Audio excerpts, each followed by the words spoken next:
نام سے جو بہت بڑا مہربان نہایت رحم والا ہے۔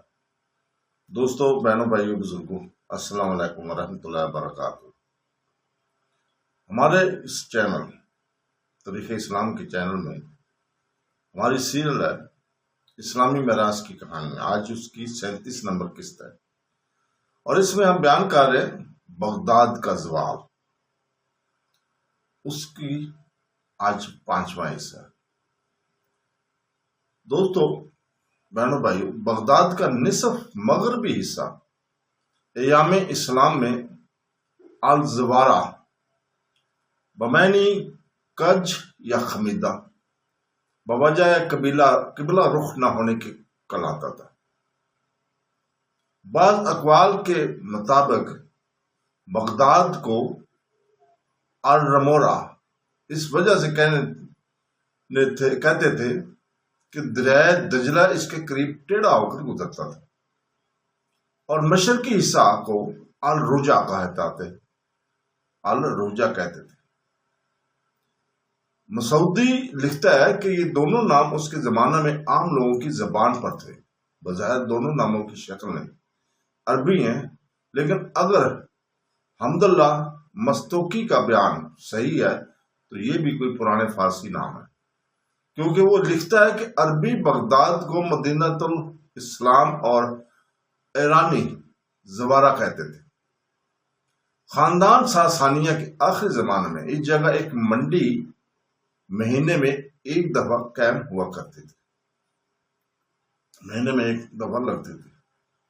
حضرت ابوبکر صدیق رضی اللہ تعالی عنہ خلیفہ اول کے عہد میں خالد رضی اللہ تعالی عنہ سپہ سالار افواج اسلام نے انبار پر دریائے فرات کے کنارے خیمہ استعداد کیے ہوئے تھے، خیمے لگائے ہوئے تھے۔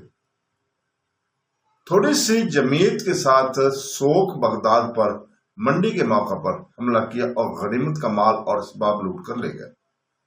یہ واقعہ سن 13 ہجری 634 عیسوی کا ہے۔ اس کے بعد بغداد کا تذکرہ پھر تاریخ کے صفحات پر خلیفہ منصور کے عہد تک نہیں ملتا۔ خلیفہ منصور دارالخلافت کے لیے موزوں جگہ تلاش کرتا ہوا اس جگہ پہنچا۔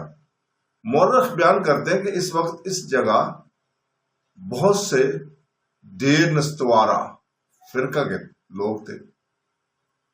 راہبوں کی زبانی معلوم ہوا کہ یہ زمین ان تمام جن کو دجلہ سیراب کرتا ہے ان کی تھی۔ بہتر ہے نہ تو اس جگہ کبھی ٹڈی دل اور نہ مچھر وغیرہ دیکھے گئے ہیں۔ گرمیوں میں راتیں سرد اور موسم سرما میں خوشگوار ہوتی تھی، لیکن خلیفہ کو زیادہ تر ان فوائد کا خیال نہ تھا، بلکہ جو کچھ اسے مد نظر تھا وہ تاریخ بغداد سے نجومی واضح ہوتا ہے، اور کچھ شک نہیں کہ یہ اس کی بالغ نظری پر دلیل ہے۔ بغداد کی حیثیت اس وقت ایک غیر آباد گاؤں سے بڑھ کر نہ تھی۔ تارک الدنیا راہبوں نے شاید اسی وجہ سے اسے پسند کیا، لیکن تھوڑے ہی عرصے میں دجلہ کے کنارے پر ایک عظیم شان شہر جس کا نظیر دنیا میں موجود نہ تھا نمودار ہوا۔ گویا یہ ایک طلسمی کارخانہ تھا، لیکن اس کے استحکام کا اندازہ اس سے ہو سکتا ہے کہ اس جگہ خون ریز جنگ ہوئی، معاشرے رہے۔ بعض خلفا اسے چھوڑ کر چلے گا، لیکن بغداد اسی جگہ قائم تھا، اور موجودہ زمانے میں بھی ترکی گورنر عراق بغداد ہی میں رہتا تھا، اور ہم بغداد ریلوے کے منتظر تھے کہ پھر وہ زمانہ آئے کہ بغداد ایک دفعہ پھر ترقی کرے۔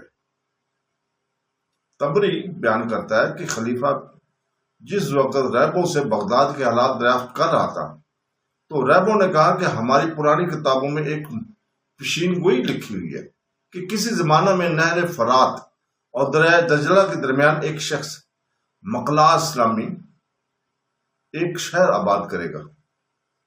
خلیفہ نے کہا واللہ مقلاس میں ہی ہوں، اور پھر ظاہر کیا کہ وہ اس نام سے پکارا کرتے تھے۔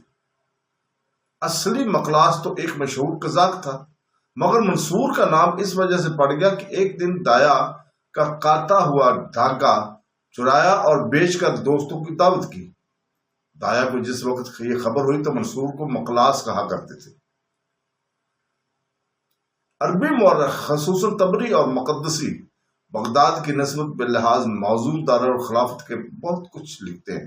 چنانچہ مجالس شورا نے جو کچھ تقریریں ہوئیں اور مشیروں نے اس جگہ کے فوائد بیان کیے وہ سب مفصل تحریر میں موجود ہے کتابوں، جن کا خلاصہ یہ ہے کہ دارالخلافت کے واسطے یہ جگہ بہت موزوں ہے۔ 4 اضلاع بونی، کلوزہ، دجلہ کے مشرقی کنارہ پر اور قطر بیل اور بددور یا مغربی کنارہ پر واقع تھے۔ کھجوروں کی جھنڈ اور پانی کے فرات تھی۔ اگر کسی ایک ضلع میں گرانی غلہ ہو تو دوسرے سے امداد مل سکتی تھی۔ براہ راست براہ نہر فرات دریائے فرات غلہ کشتیوں میں با فرات آ سکتا تھا۔ مصر اور شام سے کارواں اس جگہ بآسانی پہنچ سکتے تھے اور دجلہ کے ذریعے بارائے موصل قسطنطنیہ کے اشیاء بحر پہنچ سکتے تھے۔ سمندر کے راستے چینی برتن اور دیگر تجارتی مال اور اسباب مختلف ممالک سے آ سکتا تھا۔ دشمن کا گزر اس جگہ مشکل تھا کیونکہ سمندر اور دریا حائل تھے۔ اسی طرح ایشیا کے نقش پر ایک ہی نظر سے ظاہر ہو جاتا ہے کہ اس حصہ دنیا میں عراق بھی ایک ایسی جگہ ہے جہاں قدیم قدرتاً عظیم و شان شہنشاہیت کا دارالحکومت ہونا چاہیے، اور دنیا بھر میں چند ہی ایسے مقام ہوں گے جہاں تجارت جیسا کہ راس امید کے کھلتے سے پیشتر تھی روز افزوں ترقی کر سکتی ہے۔ ایشیا کے مختلف سرسبز اور زرخیز ممالک سے یورپ اور ایشیا کے ملکوں میں تجارت کا قدرتی راستہ یہی عراق تھا۔ یہ طبقہ خود ہی انتہا درجہ کا زرخیز تھا۔ دریائے فرات اور دجلہ قدیم ایام سے عراق کے زمینوں کو سراب کر رہا تھا۔ حضرت نوح کے طوفان کے بعد دنیا میں سب سے بڑی سلطنت پہلے سے اس جگہ قائم ہوئی۔ عرب، شام، مصر اسی سلطنت کے حدود میں واقع تھے۔ اس سلطنت کا بانی نمرود بن کش بن حضرت نوح تھا۔ قدرت نے جو خوبیاں عراق کو عطا کی ہوئی تھیں ان کا ثبوت ان واقعہ سے ظاہر ہوتا ہے جن کا تذکرہ حضرت موسیٰ علیہ السلام کی کتاب تورات میں کیا گیا ہے۔ زمانہ نے ہزاروں رنگ بدلے، کئی ایک سلطنتیں برباد اور کئی ایک آباد ہوئی۔ عراق پر طرح طرح کی بلائیں نازل ہوئیں، عرصہ دراز سے غارت گری اور خون روزی کے منظر رہے، لیکن اس پر بھی جب کبھی کسی عظیم الشان سلطنت کی بنیاد پڑی تو سرزمین عراق میں ہی فرات یا دجلہ کے کنارے دارالحکومت کے واسطے منتخب ہوتے رہے۔ گویا حکومت اور دولت سرزمین عراق کو چھوڑنا نہیں چاہتی تھی اور اسی امر کی خواہاں تھی کہ اس جگہ مستقل رہائش کی سامان مہیا ہو جائے۔ نینوا جس کی سربلف کشیدہ دیواروں کی نسبت لکھا ہے کہ 100 میل تک چلی گئی تھی اور دنیا میں نہایت ہی آباد اور معمور شہر تھا۔ عراق ہی میں فرات کے کنارے پر سلطنت اساریہ کا دارالحکومت تھا۔ اس کے بعد بابل جو ایک نہایت ہی عظیم الشان سلطنت کا پایتخت تھا، عراق ہی میں دریائے فرات کے کناروں پر واقع تھا۔ نینوا اور بابل کی بربادی کے بعد سلوشیا اس وسیع سلطنت کا پایتخت تھا جسے سکندر اعظم نے عمر بھر میں فتح کیا تھا۔